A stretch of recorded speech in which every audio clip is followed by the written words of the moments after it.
لایە لێوەش پیرۆز بێ گشت هەموو کوردێک ئەم کچە جوانانە کچی خۆتن بەڵێ خوا لەو نەستانەیە زۆر سپاس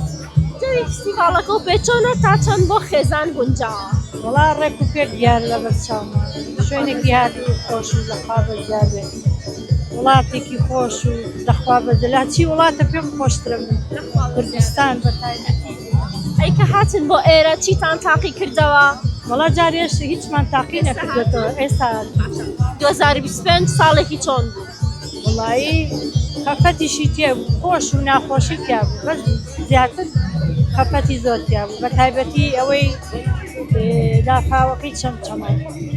هەر زۆر پێی بێتاقەت بووم بەڕاستی زۆر ناخۆش بوو ڕۆژ نییە مندانە نیشم بگرین بۆیان بۆ خەڵکە فەقیرە ڕست و سڵامان بۆ خەڵکی چەمچەماڵی خۆشەویست و ئازیز باشە بۆ ساڵی تازە 2026 هیوای چییە خوازی وڵای هیوایەتێکم نییە هیوایەتم ئەوەیە هەچی کوڕ و گەنج جوانانە بگەن بە ئاواتی خۆیان ئینشاڵڵا